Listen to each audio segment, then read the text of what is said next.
নমস্কার বন্ধুরা, ভালো আছো তো? আমি গৌরব চ্যাটার্জি। আমি একজন সাইকোলজিস্ট ও ম্যাথমেটিস্ট, সাইকোলজিক্যাল কাউন্সিলর। এর আগের ভিডিওতে আমি প্রেয়ার বা প্রার্থনা নিয়ে কিছু বলেছিলাম। ওটাই আর একটু ডিটেলসে বলার চেষ্টা করছি। প্রার্থনা যে জিনিসটা, সেই জিনিসটা সহজাতভাবেই আমাদের ভেতর থেকে এসছে। মনে হয় একদম যবে থেকে সভ্যতার সূচনা তখন থেকেই মানুষ প্রার্থনা জিনিসটা, কারণ এটা মানুষের সহজাত। মানুষ যখন ছোটোবেলা থেকেই যখন কোনো কিছু তার চাহিদা থাকে বা কোনো অসুবিধে কষ্ট থাকে, তখন সে বাবা মার কাছে বা বড়দের কারোর কাছে সেই জিনিসটা চেয়ে থাকে।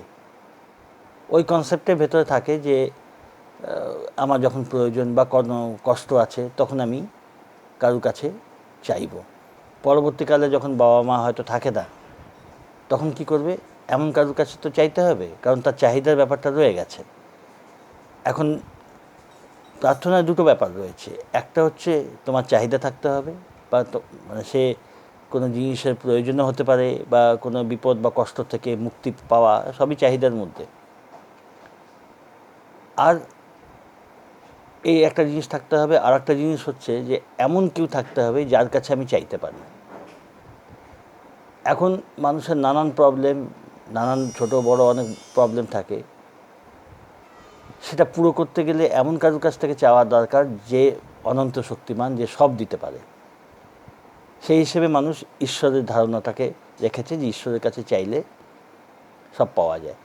ফলে মানুষ কি করে না, ঈশ্বরের কাছে প্রার্থনা করে। ঈশ্বর বা যাকে সে মানে, সুপ্রিম পাওয়ার হিসেবে যাকে সে মানে।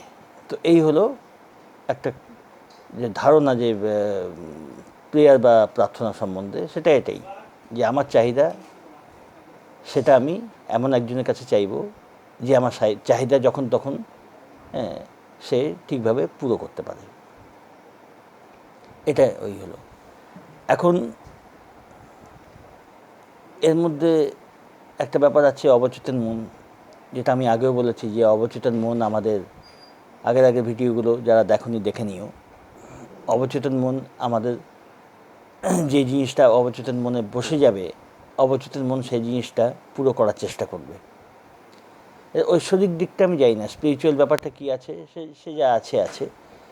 অবচেতন মনের যে পার্টটা, সেটা কি করে, ওই আমরা যেটা চাইছি, সেই চাওয়াটা মানে যেটা ভেতর থেকে আমরা চাইছি, সেটা অবচেতন মন আস্তে আস্তে অ্যাকসেপ্ট করতে আরম্ভ করে, এবং যে কোনো সময় সেই জিনিসটাকে আমাদের সামনে নিয়ে আসে। ওটাই হলো প্রার্থনা পূরণ। ওইভাবেই প্রার্থনা আমাদের পুরো হচ্ছে। কিন্তু এখানে সত্যটা কি থাকছে? সত্যটা থাকছে যে প্রেয়ার আর্নেস্ট হতে হবে, মানে খুব ডিভোশনাল প্রেয়ার, মানে কোনো সন্দেহ ছাড়া, খুব ডিভোশনাল প্রেয়ার হতে হবে। বলে না যে ভেতর থেকে নিষ্ঠা নিয়ে যদি তুমি ঠাকুরকে ডাকো, তবে ঠাকুর তোমার কথায় সাড়া দেবে। এটা একটা জেনারেল কথা। মানে কি, সাবকনশিয়াস মাইন্ডে, অবচেতন মনে কোনো রকম ডাউট রাখলে চলবে না। সরি, তো কোনো রকম ডাউট থাকলে চলবে না, কোনো সন্দেহ থাকলে কিন্তু অবচেতন মন সেই সন্দেহটাকে ধরে নেয়।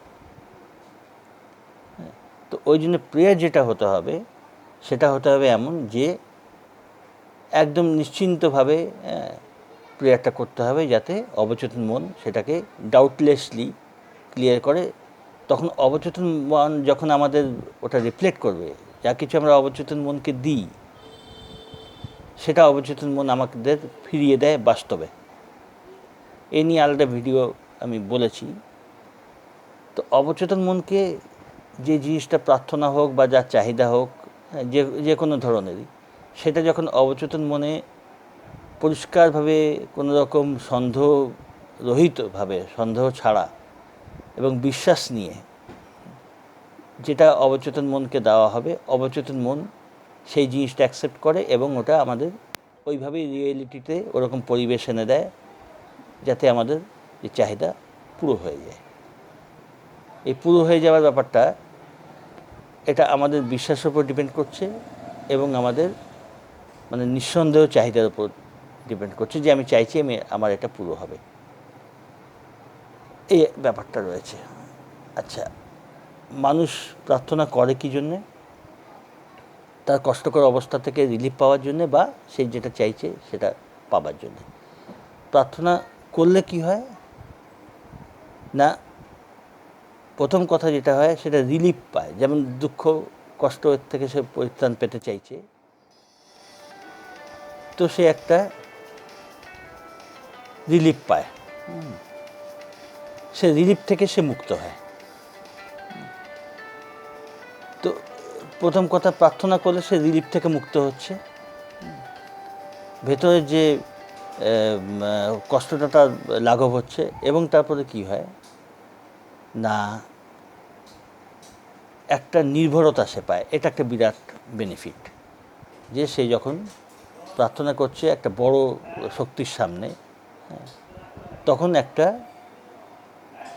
নির্ভরতা, যে হ্যাঁ, এই নির্ভরতা কখন আসবে? যদি তুমি সন্দেহ না রাখো, যেটা বলছিলাম, সন্দেহ না রাখলে একটা নির্ভরতা তুমি পাবে, রিলিফ পাবে, এই একটা বিরাট বেনিফিট। তো ফলে যেই যন্ত্রণা, মানসিক কষ্ট, টেনশন নিয়ে ভুগছিল মানুষটা, সে মানুষটা যখন প্রার্থনা করে তখন একটা নির্ভরতা পায়, একটা রিলিফ পায়।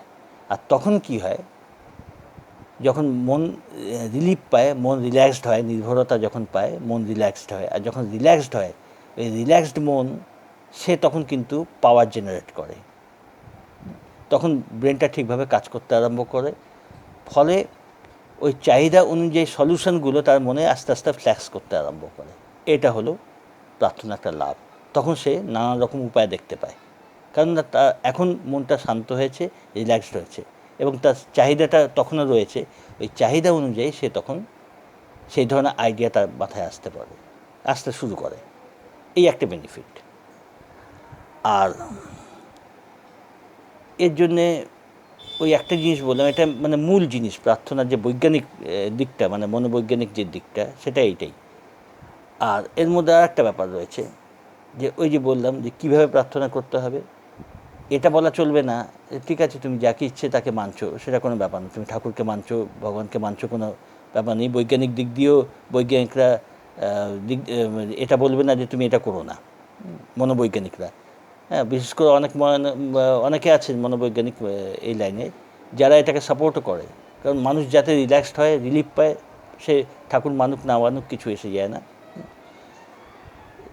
মনোবৈজ্ঞানিকরা এটা সাজেস্ট করবে, ঠিক আছে প্রেয়ার করতে চাইলে করো, কিন্তু ভেতরে কোনো রকম ডাউট রাখলে চলবে না, বা এইভাবে প্রেয়ার করলে হবে না যে ঠাকুর আমাকে পাইয়ে দাও, বড় কষ্টে রয়েছি।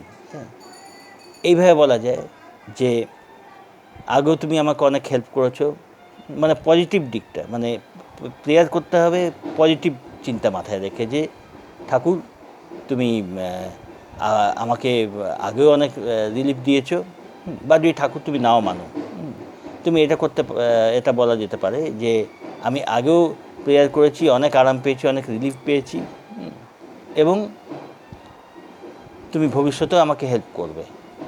এটা তুমি এখন ঠাকুরকে বলতে পারো, বা যাকে তুমি মানো, সুপ্রিম পাওয়ার হিসেবে যাকে তুমি মানো, তার কাছে প্রেয়ার রাখতে পারো যে আমি অনেক উপকার আগে পেয়েছি প্রেয়ার করে, অনেক রিল্যাক্সড হয়েছি, অনেক ভালো থেকেছি, আমার প্রবলেম সলভ হয়েছে, তুমি আমার এই প্রার্থনাটাও আমার সাপোর্টও করবে এবং আমাকে রিলিফ দেবে এবং আমার চাহিদা পুরো করে দেবে, এই বিশ্বাস নিয়ে করতে হবে। মানে নেগেটিভ জিনিস আনলে চলবে না। তো এই জিনিসটা তোমরা প্র্যাকটিস করে দেখতে পারো, ছোটোখাটো ব্যাপারে প্র্যাকটিস করে দেখতে পারো। যখন দেখবে সাবকনশিয়াস মাইন্ড তোমাদের কীভাবে বাইরের দিকে হেল্প করছে, বাইরের তোমাদের প্রার্থনার জবাব দিচ্ছে, এগুলো পুরোপুরি কিন্তু বৈজ্ঞানিকভাবেই কাজ করে। মানে তুমি ঠাকুর মানো তাহলেও কাজ করবে, না মানলেও কাজ করবে, শুধু তুমি এইভাবে নিজেকে তৈরি করবে, এইভাবে প্রার্থনাটা করবে যে তুমি একটা সুপ্রিম পাওয়ারের কাছে নিজের ডাউটলেসলি নিজের বক্তব্য রাখছো, নিজের কথা রাখছো, এবং পজিটিভলি যে হ্যাঁ তুমি এটা করলে, তুমি প্রার্থনা করলে তোমার ফল তুমি পাবে, এই একটা বিশ্বাস নিয়ে করলে ছোটোখাটো জিনিসের উপরে তুমি এটা যদি অভ্যাস করে দেখো, হ্যাঁ, যেমন ধরো একটা লিস্ট করে রাখলে, সেই লিস্ট অনুযায়ী ছোটোখাটো জিনিসের উপরে প্রার্থনা করা যদি কেউ শুরু করে, তো দেখবে আস্তে আস্তে তার রেজাল্ট হতে আরম্ভ করে। এটা কৃতিত্ব মানুষের অবচেতন মনের। এবং কখনো নেগেটিভলি প্রার্থনা করা চলবে না, সবসময় করা এইভাবে চলবে যে আমি অনেক কিছু পেয়েছি, অনেক প্রবলেম থেকে আমি বেরিয়ে এসেছি আগে, আমার এই প্রার্থনাটা সুপ্রিম পাওয়ার, তুমি আমার এই প্রার্থনাটা পুরো করে দাও। এই সুপ্রিম পাওয়ারের যে কনসেপ্ট, এটা তোমার নিজস্ব, তুমি এইভাবে নাও করতে পারো, কোনো ঠাকুর দেবতার নাম নিতে পারো, অথবা তুমি যেভাবে হোক তুমি এটাকে সুপ্রিম পাওয়ার কাউকে মেনেও করতে পারো, এইভাবে তুমি প্রেয়ারটা করতে পারো। তো এটা প্র্যাকটিস করে তুমি দেখো, এবং রেজাল্ট পেলে তুমি এটা আমার কমেন্ট বক্সে তার কেমন রেজাল্ট পেলে সেগুলি জানিও। পরে আলোচনা এই নিয়ে আরও হতে পারে।